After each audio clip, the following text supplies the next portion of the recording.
Hello and welcome to Soberanía, the Mexican Politics Podcast.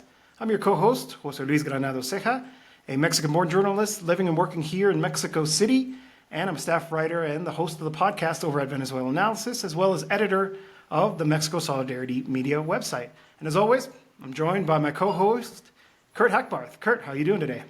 Doing very well, José Luis. My name is Kurt Hackbarth of Jacobin Magazine, Revista Sentido Común. And a big hello and shout out to all of our subscribers, but especially our new ones. Just since Saturday, we have just about 600 new subscribers to Soberanía. I put out a little call asking for us to kind of get over a milestone there, and it was just an amazing response. So our Soberanía family here has increased dramatically, and welcome to everyone. Yeah, you know what? That's a real shot in the arm. I feel great about the work we're doing here. For those of you who don't know, this is a labor of love. Kurt and I decided that we needed to fill this niche of communicating in English about what's happening in Mexico in a more honest way, in a non-biased way, in a way that is also obviously sympathetic to the interests of the working class here in Mexico, but also critical where necessary. And so it's really good to see people embracing that. I think it's good to feel that kind of support, to see that people are responding and recognizing that, this was missing. There's not enough conversation in English that is honest about what's actually happening in this country. And I think particularly as a country with so many people living abroad, many people of second generation who normally operate, live, and work in English, to have this available to them. And it's an honor to be able to work with you, Kurt, and also be able to communicate with all of you who are interested in learning more about Mexico and those who are thirsty for this kind of content. So this week we're talking about, and as you can see, we're now switching to a weekly program. We're going to try to be able to get this out every Tuesday to you. There's a lot happening.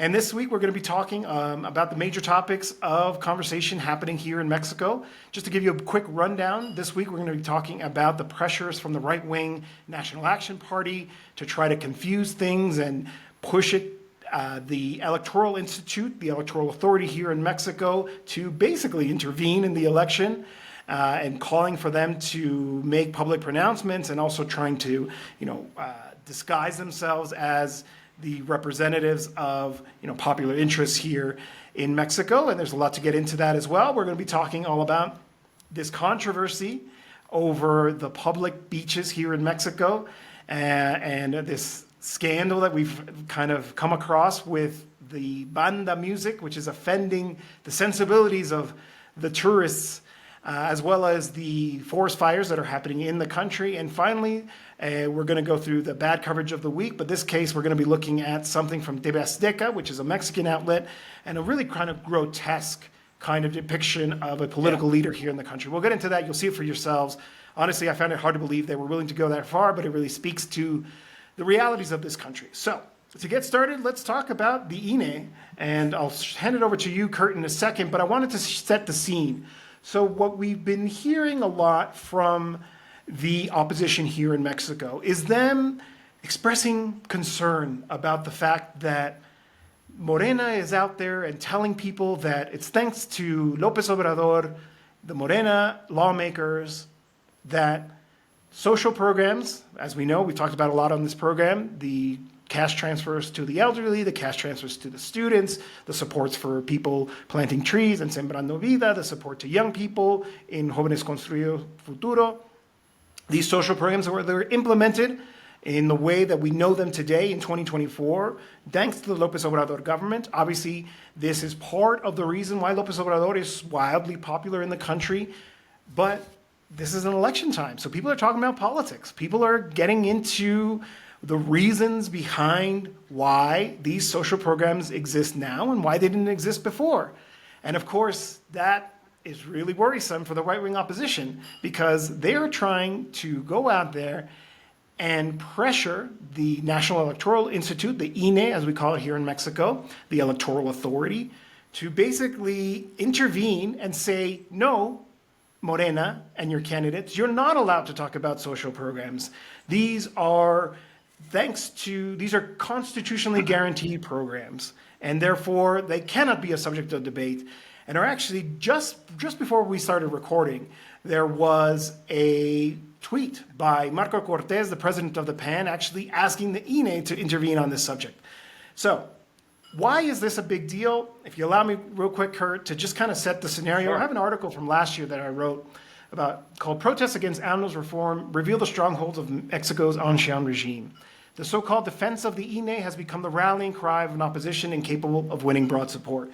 So a year ago, approximately, we saw a mass mobilization, a sizable demonstration on the streets demanding that López Obrador not try to reform the National Electoral Institute.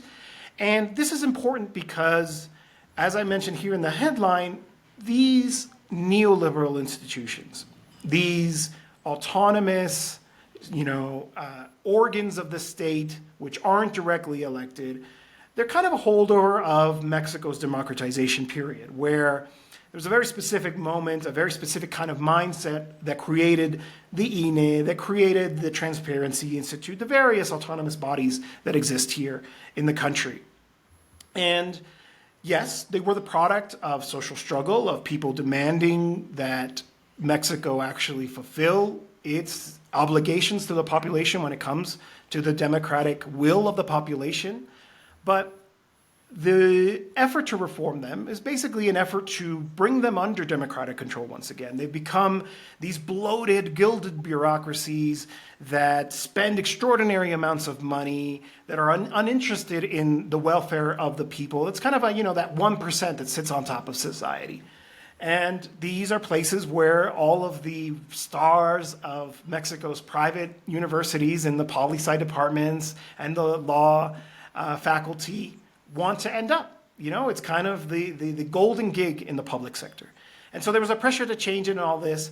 And the opposition said they didn't want to, for all the reasons. We're not really going to get into it now. But I think the key thing, what I wanted to communicate here and why I'm sharing this article on the podcast today is because it became one of the key places where the opposition actually successfully got people to show some kind of sympathy with them, to actually turn out to the streets. They were able to kind of lead the conversation online, on social media, around this issue. And so it's something that's near and dear to them. It's important to them to be seen as the so-called defenders of democracy. Now, whether or not that's true or not, I would argue it's not. In fact, I think they're anti-democratic actors. But that's the narrative. That's the narrative they're going out there, right? And so it's very important because they don't actually have a lot of support. We've talked a lot about that on this program. We've talked about their low polling, et cetera, et cetera. But when they start to talk about the INE, when they call for a demonstration, the so-called pink wave on the streets of Mexico, that's when they actually get support. So they really kind of go out of their way to emphasize that they are the representatives of this. But there are limits to that. So the truth is, this restriction around tying certain social programs to a particular party, it emerged as a result of the PRI's dominance in this country for so many years, where they would say, like, everything that Mexico has and you are proud of, be it the oil industry, be the social security system, whatever it is, that's thanks to us. That was thanks to the PRI making it possible, right? And so there was the decision made to try to de-link public policy from public proposals. But in this case, they're really going a step too far. And in this case, and I'd like to hand it over to you because you had an excellent thread talking about it here. And you can see the images here, but I'll leave you to it to kind of explain. What are we looking here at the screen? Are these real posters? What's going on with these obviously political statements that are masquerading as something coming from the electoral authority? Yeah, José Luis, and thanks for that historical introduction. Right? It's important, that there's the context that the PRI did use programs in the past, and two key words that people need to know: de manera clientelar, right, in a client-based programs, in asistencialismo, right, which is kind of trafficking in social programs. Precisely for that reason, right, Morena's social programs are universal. Right? They're universal. They're not means tested. And in the case of, for example, the universal adult pension has been raised to a constitutional level, precisely so that, they cannot be accused of being asistencialismo or clientelar, right?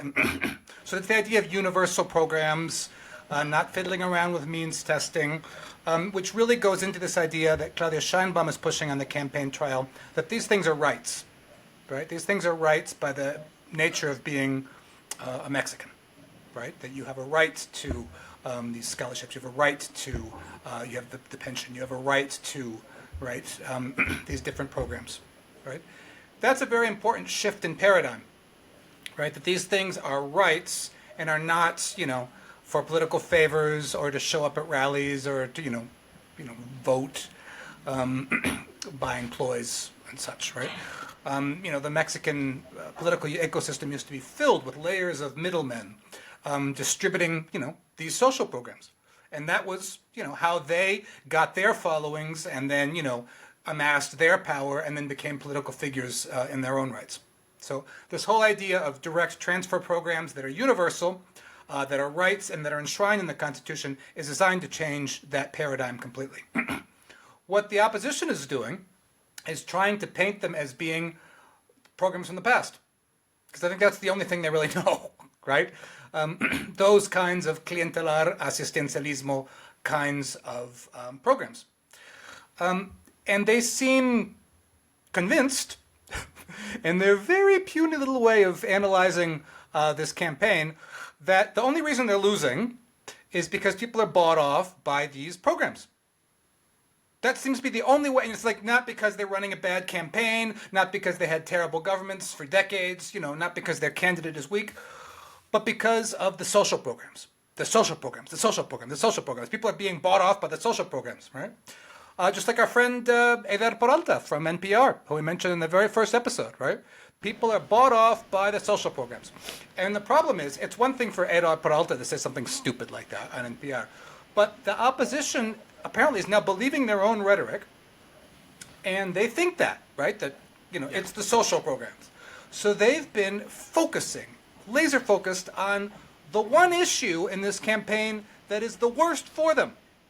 Right? If you think about it in terms of political communications and political strategy, if you're the opposition, you should be talking about anything else. I'm not going to tell you what you should be talking about because that's your job.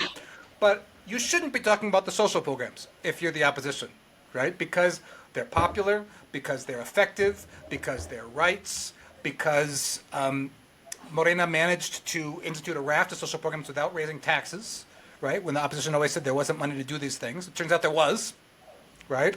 So they shouldn't be talking about the social programs. But they've decided we're going to talk about the social programs, right? And Morena shouldn't be allowed to talk about the social programs because that would be violating some kind of rule, right? I mean, think about it. If you're the party that, got Mexico its first universal pension ever, national scholarship program ever, disability pension, aid to single mothers, is kind of the beginnings of the Mexican welfare state that never existed. But now you can't talk about it because if you do that, that's like influencing people. It's like, well, why shouldn't you be influencing people? That's what you did, right? Particularly because of the universal programs. So the opposition is now tying themselves in knots about this. And as we see on the screen, they went to the extreme now of pretending to be the National Electoral Institute. So what you see on the screen are not posters from the National Electoral Institute. This is posters from the billboards from the Conservative Coalition pretending to be the National Electoral Institute to say things like, if someone tells you that you could lose your social programs, denounce them. No party can remove your social programs. It's funny they're saying that because Xochitl Galvez's advisory team were recorded in an event a couple weeks ago. I tweeted about it, saying that that's exactly what they want to do. That's exactly what they want to do, right? They're not going to get rid of them immediately. That would be too obvious. But one of the first things they said was anybody who already has a pension from another institute, like EAMS or ISSSTE, right, the health, social security systems, shouldn't get the universal pension. Yep. So, of course, what they do is they'd start chipping away and taking people off and finding a pretext, which would erode public support for it, because public support exists in large part because they're universal. That's right. In order to then have an excuse down the road to get rid of them saying, well, there's no money. Yeah. And for I these mean, billboards, I think really worth emphasizing is that it's a philosophical difference, right? It is. There is the one coalition, the Morena-led coalition, which believes in universal social programs, which defends these as social rights. And then there's the opposition, which doesn't, right? Yeah. That's what elections are all about. It's about comparing political projects. One side says universal access, universal programs. Doesn't matter if you benefit from a different kind of program. We're not going to get into the means of creating a bureaucracy and also lending ourselves to clientelistic abuse. They're universal, right? In fact, if you look at some of the debates that have been happening, I distinctly recall a student going up to Clara Brugada at the event she had at the Ibero and saying, well, my grandparents live in Lomas de Chapultepec. And for those of you who don't know, Lomas de Chapultepec was quite literally modeled around Beverly Hills. The idea was take Beverly Hills and build it in Mexico City. It is the enclave of the super wealthy. Like, why should my grandparents who live in Lomas enjoy this? We can redistribute that same amount of money to everybody else. But it's that logic. It sounds convincing, but it's the same old neoliberal argument, which is that, no, we should do things that are targeted, not universal. We don't believe in universal social programs anymore. Well, guess what? There is a party that does and has fought for it, that was elected on that basis, that implemented and is receiving support as a result of that, right? I think I've worked on a number of campaigns on the ground, knocking on doors. I imagine the fact that they're stressing this so much is because they're hearing this at the doorstep. They're like, well, López Obrador brought in the pensions. Why should I vote for you? Or I saw that video where you said that the pensions should only be temporary, not permanent and universal. Why do you make that claim, right? Or some of the advisors, they love to trot out Mario Schettino because he once was a friend of López Obrador. And he was very recently caught. He's like, make sure you don't tweet about this, but we're going to cut these programs, right? We can't afford it, folks. It's too expensive. And so they're scared. Because if that does enter the popular consciousness, if people come to see, which they already are starting to kind of come to that conclusion, that one side wants to keep him and the other one doesn't, who do you think people are going to vote for? Thus, we see this campaign. That's exactly right. And so you've got this bizarre situation where the conservative coalition does not believe in universal programs. They had decades, as both the PRI and the PAN, to institute them had they believed in them. They never did, right? But now they're trying to rewrite history, right? The first time we had a pension in Mexico was López Obrador's pension in Mexico City when he was mayor of Mexico City starting in 2000. Vicente Fox rapidly opposed that when he was president at the time. And now you have the situation where Xochitl Gálvez, the current candidate, has even said that the pension began with Fox. Yeah. I mean, that's extraordinary, right? I mean, I guess it's an example of moving the Overton window to the left when it's been lurching to the right almost everywhere else in the world, which is good. But with regards to just, blatant lying and revising history, that's not so good, right? And so Gálvez herself has said that the social programs should be temporary because they create dependence. This is the classic right-wing argument. This is what she believes. This is who she is. This is who they are. But they know that that is brutally unpopular. That is brutally unpopular. So they have now tried to rewrite the situation, saying that we want to defend the social programs, but Morena can't talk about them, even though it was them that created the social, follow me here, that created the social programs in the first place. So we're going to pretend to be the National Electoral Institute and saying that if anybody tells you something about the social programs, that they were started by a party, denounce them. What? And the funny thing, you don't even have to go that far. You don't even have to think about who started it. Was it Fox? Was it López Obrador? Yeah. There was a debate that happened in 2020 about elevating them to constitutional status. That is to say, reform the Constitution through a difficult process, right? You have to get the supermajority, and then you have to get the local Congresses to also agree to say that these social programs are a constitutional right. They succeeded. But you know who didn't vote for them? The PAN. The party of Xochitl Gálvez. You can see it right here. This was the actual votes in the lower house on March 10th, 2020. In fact, the PRI was smart enough to vote for it. The PT, which is in an alliance with Morena, voted for it. Movimiento Ciudadano, which likes to present itself as a progressive party, voted for it. At the time, Encuentro Social, also part of the Morena coalition, it's a weird party, but part of the coalition, voted for it. Verde voted for it. The PRD, which still pretends it's a left-wing progressive party, it's no longer that. But again, it was clear as day to all of these other political forces that these things are popular, they should be elevated, and instead, the PAN sees that, votes against it, or voted abstention. So the record is there.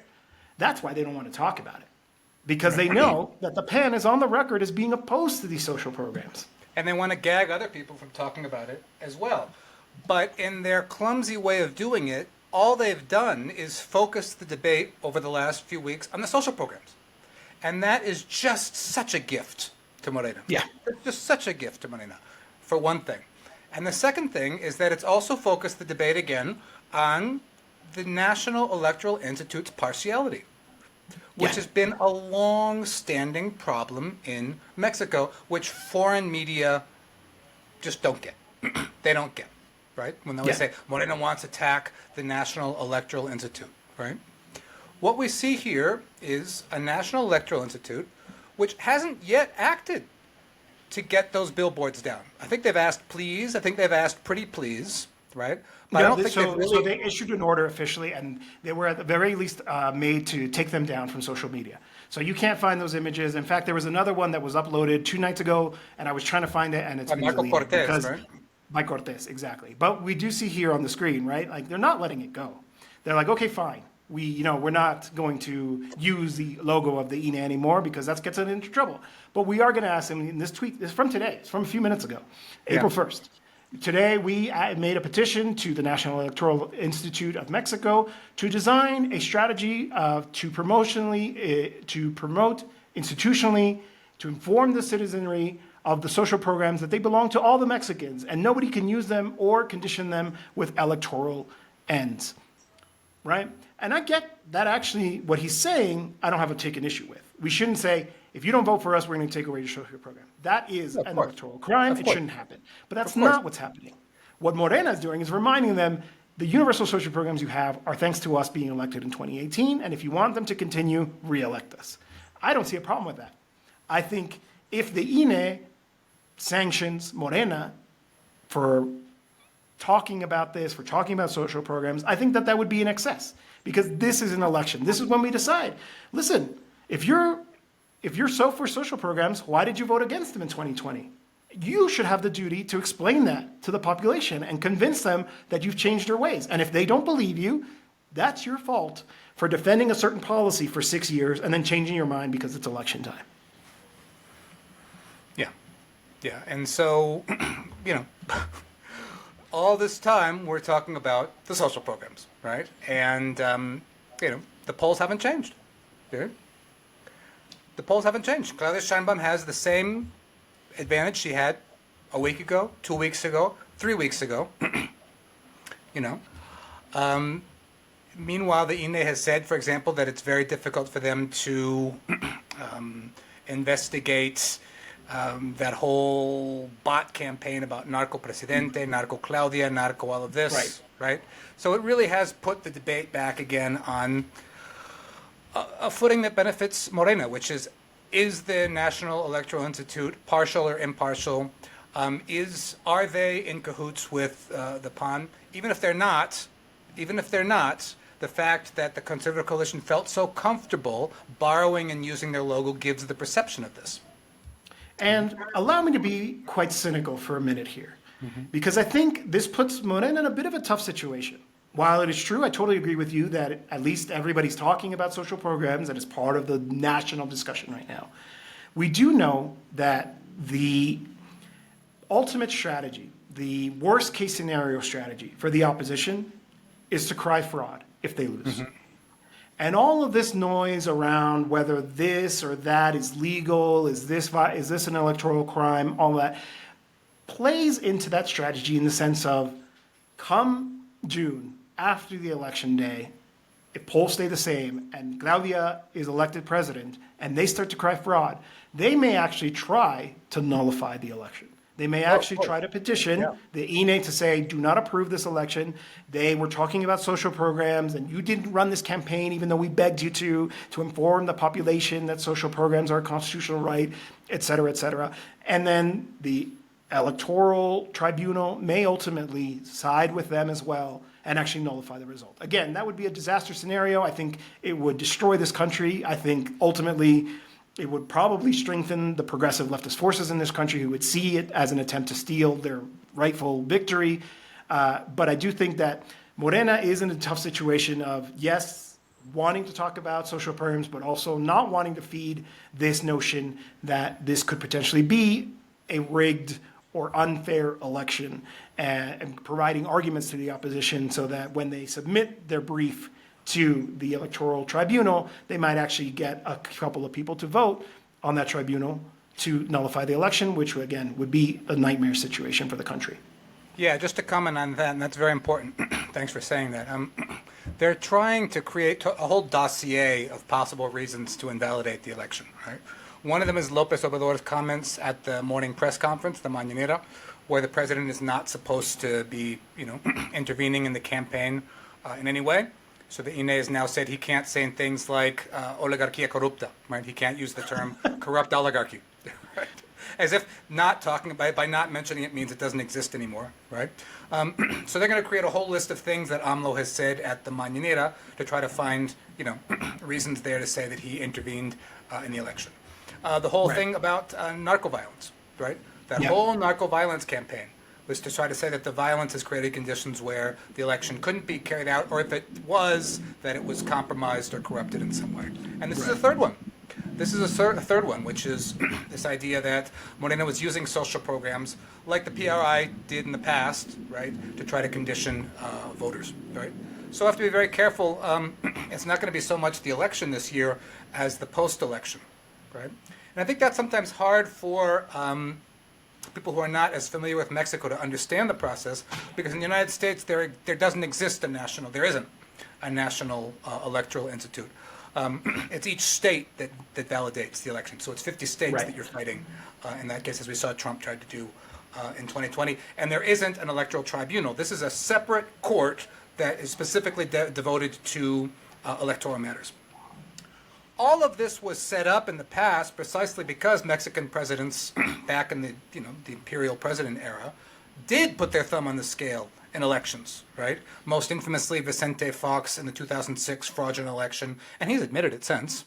He's admitted it since. This was his way of getting back at López Obrador, and he did put his thumb on the scale and all that. So a lot of this was actually put into law at the pressure of the PRD at the time, right, with good intentions. Yeah, that's right. You can see how those good intentions now get manipulated to then possibly try to be used by the right to invalidate an election that they're losing by a significant margin, right?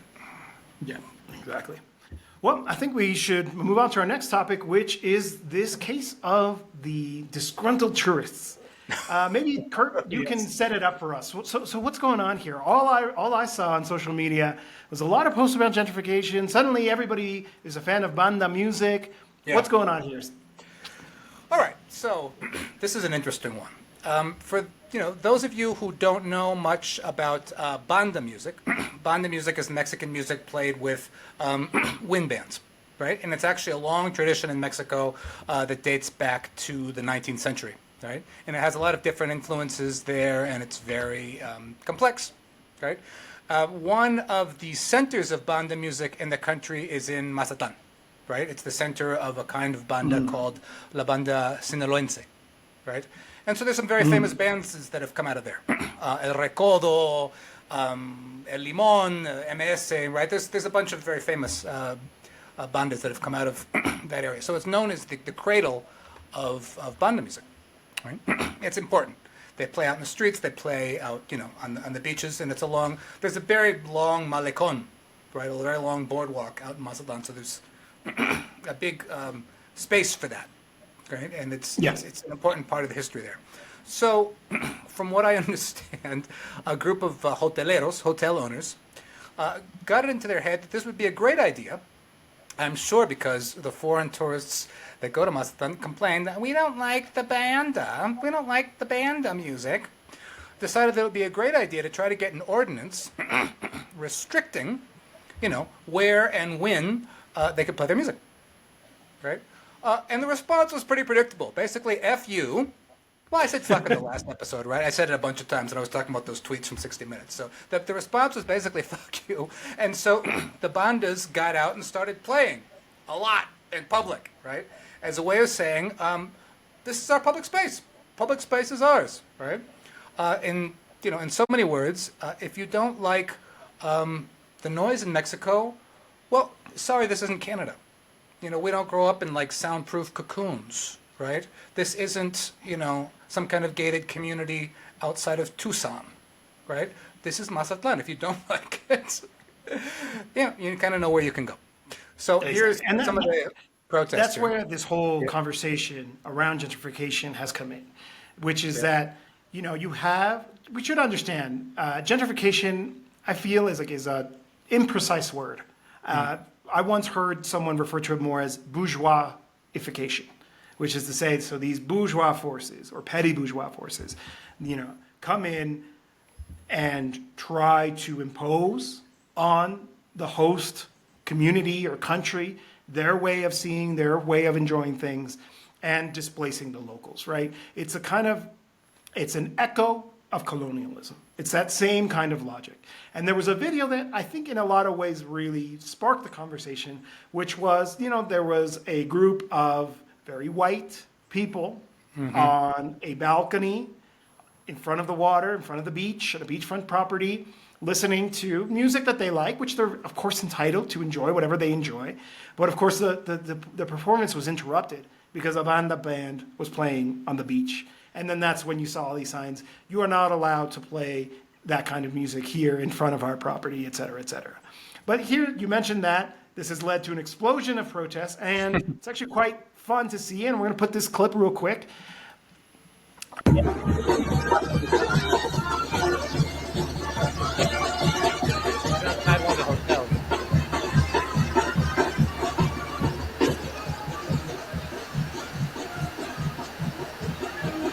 Somebody turn that down.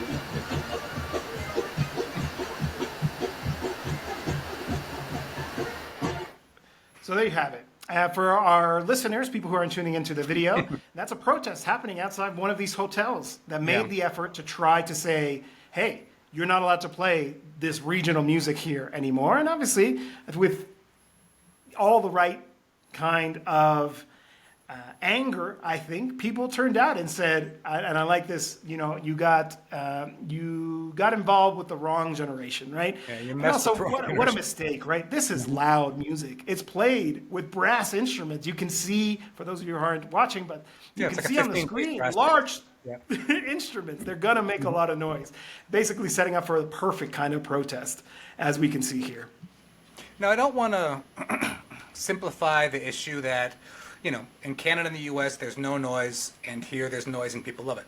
There are noise issues in Mexico sometimes, right? For example, here in Oaxaca, they're quite close to, right in the downtown, not far from here. There's, what do you call it, kind of a social event hall, right, that caters to wealthy people, wealthy parties, wealthy, weddings and such. And precisely because they can probably fiddle the regulatory mechanism to their favor, make noise very late, and it does bother people. So I'm not saying noise issues don't exist in Mexico, and that there aren't situations where Mexicans themselves get upset about noise. I mean, that's true. We don't want to, just simplify the case. But this is not, this is the case of a long-standing musical tradition dating back to the 19th century, right? That's part of the culture of Mazatlan. Right? What is the best way to create, community and fight against organized crime and fight against, all kinds of invasions? It's music and culture and community and a band tradition that goes back a long way, right? Yeah. And this is something that foreigners a lot of times miss. I had a Canadian friend here in Oaxaca once, and he just couldn't fathom that they would have religious processions beginning at 4 o'clock in the morning. Right? And have music and shoot off fireworks. to celebrate their saint. So one time he just lost it and ran out there in his pajamas trying to get them to stop the fireworks, and he must have looked like a madman. He must have looked like a madman to them, right? Yeah. And it's that kind of, everybody has issues with noise at some point, and those can be legitimate in some cases. But if you're going to Mazatlan, which is the cradle of Banda music, that's what you're going to hear. Yeah. Right? That's what you're going to hear. Right? And I think this speaks to another issue in Mexico and this is, I think, a very important point. Mexico, the beaches are public spaces. And that's in the Constitution. That's not just an ordinance or a state law. This is a constitutional, and this goes back to the Revolutionary Constitution of 1915. The beaches are public space. I think sometimes the Canadians and the Americans, the United Staters, miss that point. I grew up in Connecticut where there's like only 2 public beaches along the entire coast. So you're crammed into the public beaches because all the other ones are private, right? Beaches in Mexico are private space, a public space in Mexico. And, throughout the neoliberal night of 30 years, what they would do was they would encroach into the beach area, right? So hotels and clubs and restaurants and bars would start occupying those spaces and putting up gates, or they'd put roads in where you could only get into parking lots and such, and there was no way for people to walk in. They would close off the access ways. This is a thing, and it still is a thing. Yeah. What we have on the screen right now is that's how they would do it. So they were like, no, we're not privatizing the beach. Anybody can walk along the sand. They just made it impossible to make it from the road to get there onto the sand. And a little personal anecdote, I went to Puerto Vallarta for a protest. It was only for one night. We ultimately didn't even make it close to the protest site. But, that evening, we were young people. I was only 20-something back then. We're like, hey, let's head to the beach. We couldn't get in. To the point where I was like, you know what? Screw this. Let's just climb the fence, right? What are they going to do? Call the cops? And what are the cops going to do? Enforce their illegal exclusion? Let's just do it. And we climbed in, went, stuck our feet in the water, played for a while, left, and then the security guard chased us afterwards. He's like, how did you get in here? What are you doing? And I was like, listen, you and I both know this beach belongs to all of us, right? Mm-hmm. And you can't put up a gate like you have. Now, if you want to call somebody, go ahead. But I am not going to let this barrier prevent me from enjoying what belongs to all of us. And that's exactly it, right? Like you said, in the neoliberal light, there was a lot of, creeping privatizations until encroachments. They finally decided to say, you know what? No. I like what you say in this tweet here, right? Deal with it, spring breakers, right? This belongs to all of us. If you think the beach is crowded, too bad, right? We also have vacation around the same time, and that's when we can get away from work and from our busy lives and go and enjoy the beautiful natural wonders that belong to all of us. And we're more than happy to share, but the key word is share, right? Like, you can't just come in here and think that because you have more money, that you're the ones who are going to decide what's happening here. That's not going to fly. It maybe would have happened before, but it's not going to fly today. That's exactly right. And, we know that when you get too much of a concentration of foreigners in Mexico, of course they're going to try to make it the way they want it, right? Yeah. Just go to San Miguel de Allende. If you have any question at all as to what happens when you have a critical mass of gringos and Canadians trying to create things in their fashion, kind of having a Mexican Disneyland, right? I mean, and come, you're more than welcome, right? Spaces. Yeah. I don't want the people to think we're xenophobic, right? It's not about saying no to people coming. Come, but just respect things the way that things are here, right? Like, this sounds like a joke, but we're experiencing a bit of that same thing here in Mexico City. There are neighborhoods that are basically totally colonized at this point. I'm talking about Roma, Condesa, Polanco. Polanco less so because it's always been more wealthy than the rest of the city. Yeah. But Roma Condesa, which was always kind of a, bohemian, hip place, Condesa more upper middle class, now, quite literally, and again, this sounds like a joke, but the salsas are no longer spicy, right? They are literally changing the cuisine to cater to the clientele. And I get it. These are businesses, right? They're not going to make that really spicy sauce for the tacos because people who are not accustomed to that level of spiciness are not going to want to consume it. I get it, right? But you see this effect, right? And then that's just a small example of the way that things start to change. The problem is precisely as you say, when it starts to reach a critical mass, where they start to have political influence, right? despite the fact that we're seeing the public turn out in support of Banda music, even people who aren't fans of it, they understand the importance of defending it. The fact that it's happening at all, right, I think speaks to the fact that they do have political influence. The people who are opposed to this kind of music, these cultural expressions, do have power, right? They have economic and political power, and they're influencing decision makers so that when they put up a sign saying, you're not allowed to play music on this beach, the police might actually show up and try to enforce that despite the fact that it's unconstitutional, right? Because there's one thing is the law and the other thing is reality. And so this is the challenge in a lot of ways. Like I said, it's an echo of colonialism, right? It's an echo of this idea that there is a superior culture that should be imposed on the rest of the world, right? I thought the whole point of coming to Mexico was to experience the country for what it is, because it's different, because it has something else to offer that you won't find at home. And, we talked last week about Ricardo Salinas Pliego and the dispute over the golf course in Huatulco. That golf course also has a beach. Oh. Right? So this is part of the whole thing, right? The idea of creating a natural reserve there is to give people easier access to that beach. Right? So this is a debate that's really out there now, right? And the tweet, I'm just going to read it for those of you who are listening on Apple Podcasts and Spotify. This was from 2021. Mexico's coastline is constitutionally protected public property. Today, police, and it was actually police together with the Secretario de la Marina and state officials, dismantled a private club in Cancun that had appropriated a section of the beach and refused to provide access to the public. So it's, be sensitive to it. I think what José Luis said is exactly right. Come. Nobody's being xenophobic, right? But I've seen foreigners, for example, give money to bands saying, we're paying for you not to play. We're paying for you to go away. Don't do that. Don't do that. It's insulting and it's offensive, and if you don't like it, there are plenty of places you can go that are closed spaces, and you can, hear other kinds of music or not hear music at all. But this is the way working class people, and a lot of times people from the countryside, can make a living, right?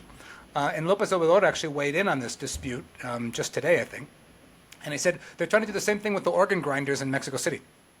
That's They're trying to silence those very famous organ grinders that you hear all the time in the historic center of Mexico City. And he says, when I don't hear them, I miss them. I'm in my office, I'm hearing the organ grinder, and all is well with the world. And then all of a sudden he's like, where are they? They're gone. Right? So actually, not too long organ grinders too.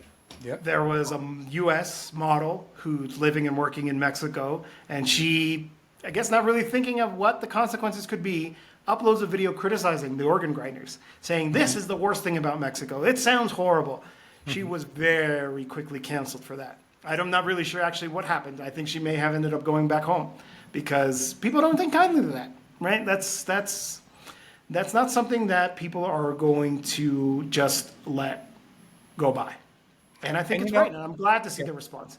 I am personally, I'm not a fan of banda music. I listen to other kinds of music, but if people ask me, hey, we got to defend our cultural institutions, I will be there.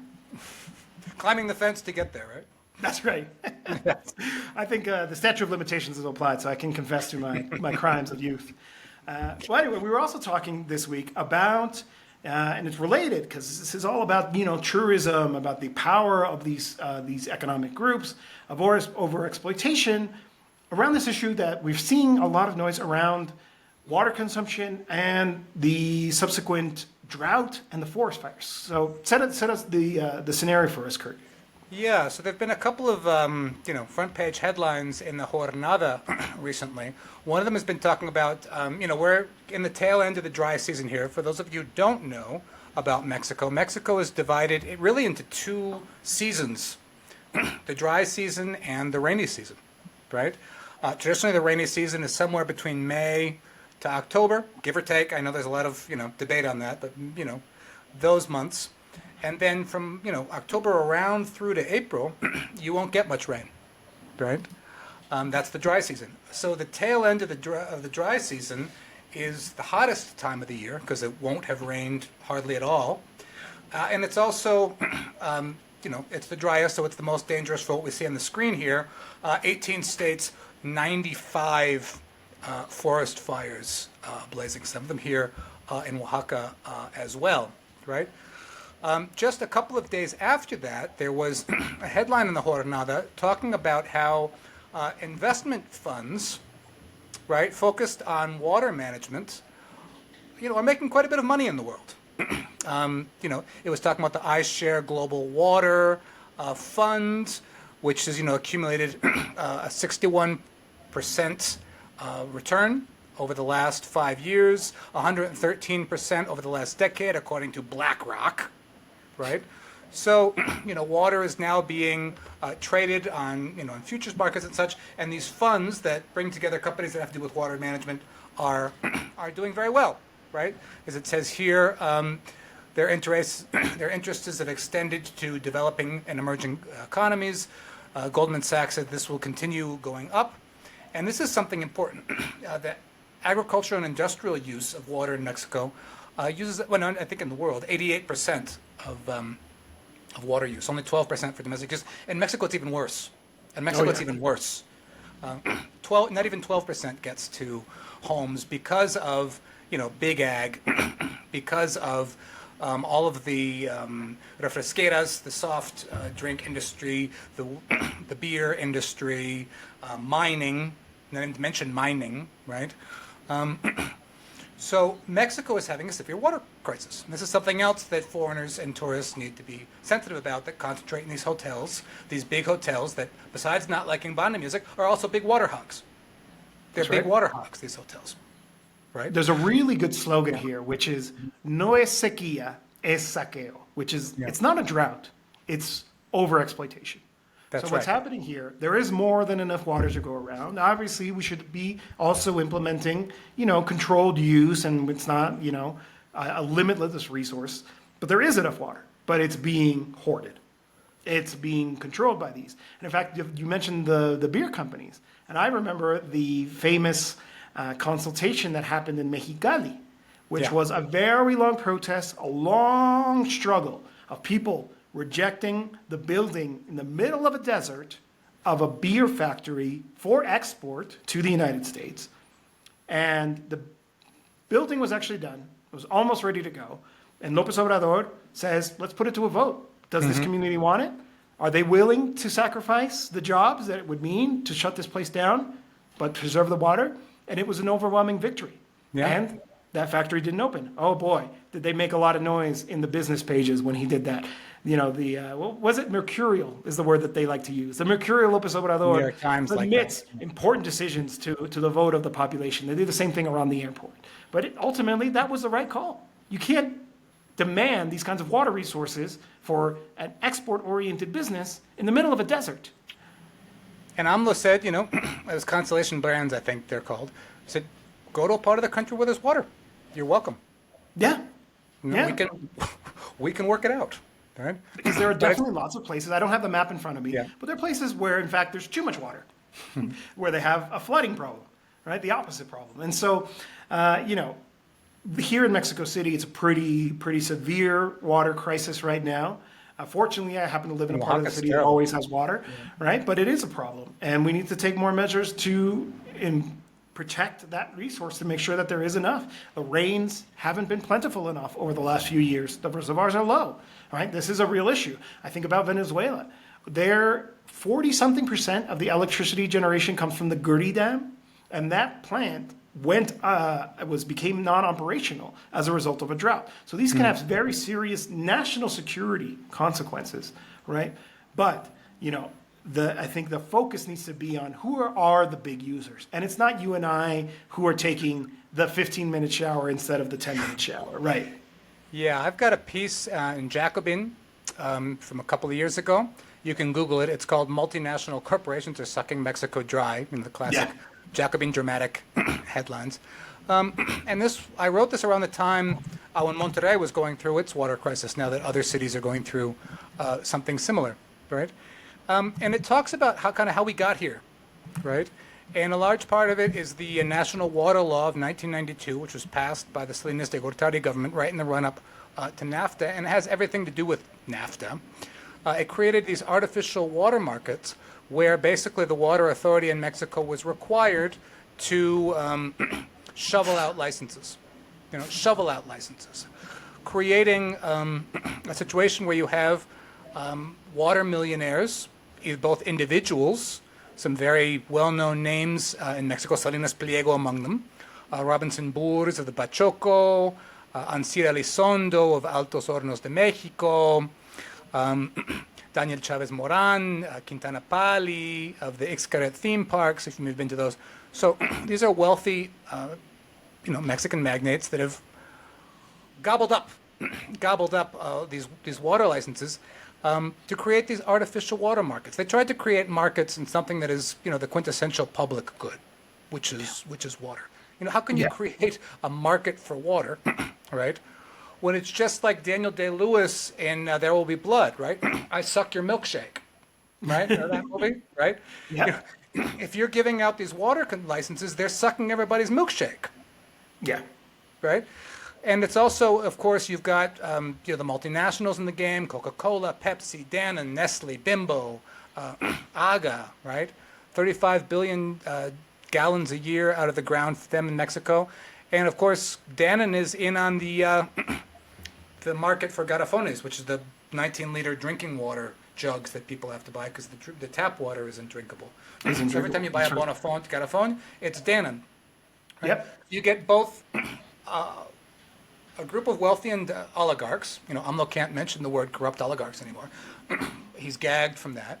But these are the water millionaires, and then you have the water multinationals, which are sucking water out of the ground. I think the quote in the piece there is, Mexico is the 4th country in the world, not in the amount of water that it has, but the amount of water it's sucking out of the ground. Mexico is really sucking a lot of water out of the ground. Too much.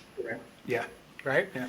And it's creating these situations where wealthy individuals and corporations are sucking water out of the ground and selling it back to you in bottles.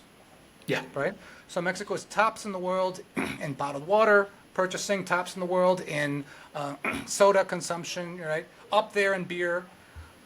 All of that's just their own water being sold back to them at a tremendous, tremendous markup. Right? Yeah.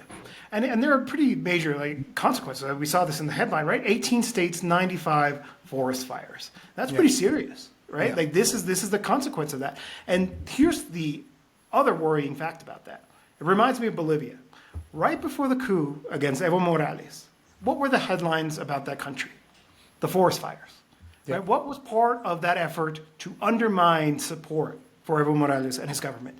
Oh, he's not doing enough. He's letting the country burn. Similarly, we saw something about that happening here in Mexico around forest fires similarly, right? The way that they create a problem. So the ruling class creates this problem. They overexploit. They are not cognizant of the impacts and the consequences of living in drought-like scenario. And then when things like forest fires happen, well, it's the fault of the government for not being prepared enough. López Obrador, he got rid of the trust that was there for disasters, right? The way that they weaponize this discourse, it's really quite concerning and obviously responds to their class interests, which is why it's important to pay attention, right? I'm not saying, the government is free of responsibility. No, but be careful about the way that this is presented and then weaponized in order to advance interests that actually go against our interests as working class people. That's right. So we're right at the end here. I'm sorry. I just get very quickly. Right in the context of this campaign, too, where things are heating up in different parts of the country, right? Kind of attempts to kind of stoke violence or, sabotage. It's very typical in election seasons, right? In Mexico, we try to calentar la plaza. You try to heat things up. Yeah. Right? In terms of violence, in terms of maybe sabotaging public works, in terms of trying to create a perception of ingovernability, right?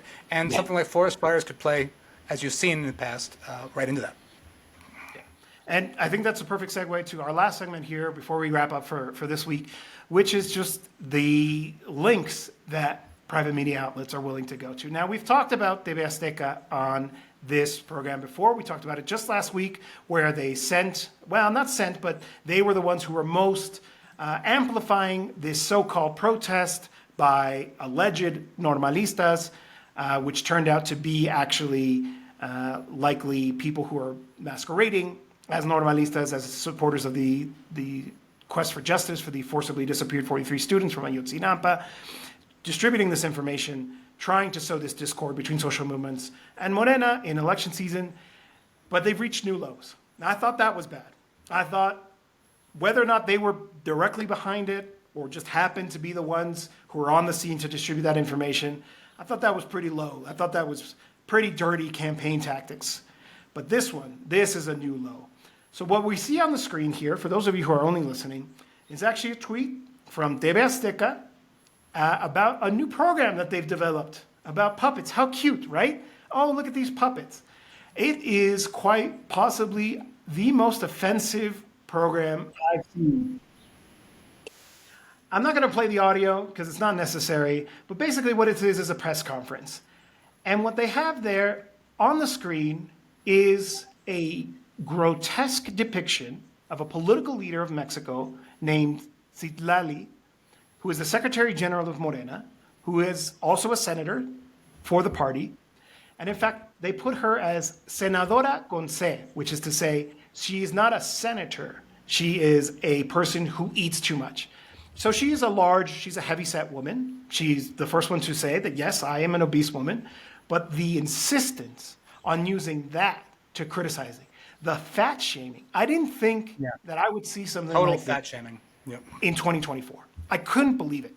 Literally, my jaw dropped when I saw. I was like, listen, you can have all the political disagreements you want with people from Morena, with her in particular, because she comes from Iztapalapa. She's a dark-skinned woman. She comes from working-class roots. She's risen to the top of a political party, occupies a key post, right? But criticize her for what she represents, not because of her body. I couldn't believe it, right? With all of the discussion, with all of the opposition pretending that they are now feminists in this day and age, right? To see something like this in 2024, I thought was really beyond the pale. And let's not forget who the owner of TV Azteca is. It's Ricardo Salinas Pliego. Of the golf course, of the $3.5 billion in back taxes. I don't think I made the correct calculation. Last week I said about $3 billion, but actually the peso is appreciated against the dollar now, so it's $3.5 billion. It's even more. This is who Salinas Pliego is, right? We talked about last week, right? How he uses his TV news program on TV Azteca to, go after the textbooks because he lost, his business printing the textbooks, to go after the subsecretary Lopez Gatell during the pandemic because he didn't want his workers to stay home and wanted them to come and die, coming to work for Electra during the pandemic, right? We talked about the Paco Stanley way, of playing the violence issue back in the 90s, etc. This is Salinas Pliego is. And he goes after Citlalli Hernández on Twitter, just nastily, right? Yep. Going after her and going after her and going after her. Just real bullying tactics. If you call him out on it, then of course he victims himself, which the classic bully does. And then the right, some voices in the right tried to say, well, what about the political cartoonist? What about the, Mexico's left-wing political cartoonists? It's like, listen to the difference. A caricaturist will use some features of a person so you can identify the person, but the critique is always on their views or on their actions. Salinas Pliego stays right with the fat shaming, and that's all he is. That's it. That's the whole joke. That's the whole joke. They have one joke. Yeah. And that whole thing is like puns and plays on words, and like she's eating in the middle of this press conference. It's unbelievable. It's, like I said, beyond the pale. Quite surprising, even given the circumstances, understanding who this is. But I think it's important to highlight because these are the levels that they're willing to go to, right? Mm-hmm. I don't know how many people they're actually convincing with this. I think it's, frankly, probably counterintuitive at the end of the day, and counterproductive at the end of the day. But there you have it, right? And like you said, right, it's not about the ideas, it's about this individual, right? That resentment. How dare this working class woman with dark skin from a working class area have a tribunal where people or influence or power, all of these things, right? Yeah, with those practically Rastafarian locks that she has in her head, right? Playing up every kind of feature, right? Yeah. So we've talked about in previous episodes that the right has a racism problem, right, and a classism problem, right, when we talked about the marches, the conservative marches and the signs and such, we're not making it up, and we're not exaggerating either, just because we're on the left. They've got a real serious racism and classism problem. I mean, it's bad, when you get to this low. And that's why they're trying to get everybody to try to stack the cards in their favor, to get the INE to intervene, right? To pretend like all the polls are wrong, all et cetera, right? Like, this is when these moments are when the population can hold you accountable. They're like, okay, you know what? I remember you. You're the one who made fun of me because I live in a working class part of town. So I'm not going to vote for you, right? And we'll see. These things add up, right? You don't want me to go to the beach. You don't want me to listen to Banda music. You make fun of the senator because of her weight.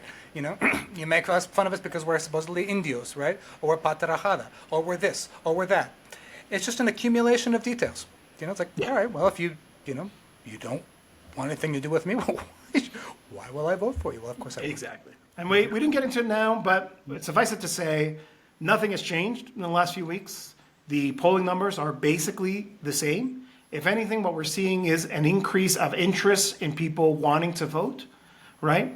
Which just kind of, again, is going to lead to certain repercussions at the local level. We'll see the way that plays out. But as things stand, the polling numbers are about the same as they were on March 1st when this election officially kicked off, officially a month ago at this point, with Claudia Sheinbaum enjoying a 25-30% lead over Xochitl Gálvez for the presidency.